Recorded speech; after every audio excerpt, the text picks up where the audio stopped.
Le septième continent. Le septième continent, c'est quoi?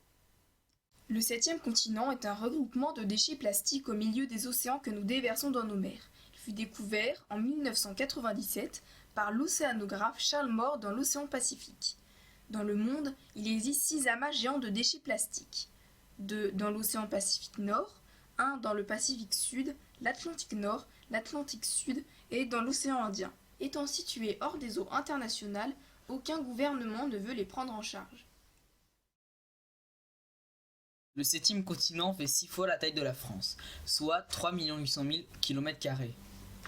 Il peut aussi atteindre la profondeur exceptionnelle de 30 mètres.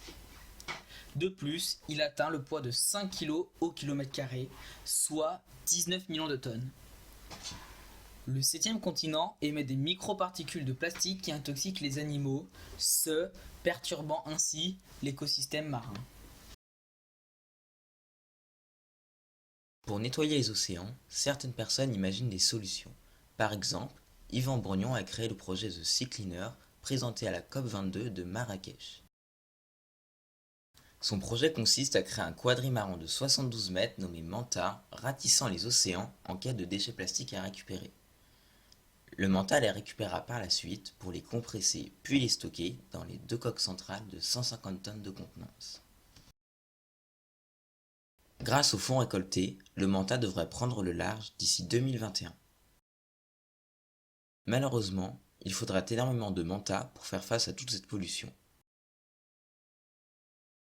Il y a aussi Boyan Slat, un étudiant hollandais de 20 ans qui a présenté en octobre 2012 un concept de barrage flottant permettant de filtrer les microparticules de plastique tout en laissant passer les planctons. Cependant, ce concept ne filtrera que les microparticules de plastique, ne récupérant donc pas les déchets plastiques. Son projet devrait être mis en œuvre au cours de l'année 2018.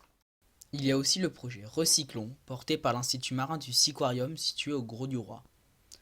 Le projet s'engage à rassembler des citoyens pour aider à réduire la contamination des eaux dues aux déchets plastiques en soutenant la collecte et le recyclage des déchets plastiques marins. Malheureusement, tous ces engagements ne serviront à rien si aucun effort n'est fait du côté des citoyens.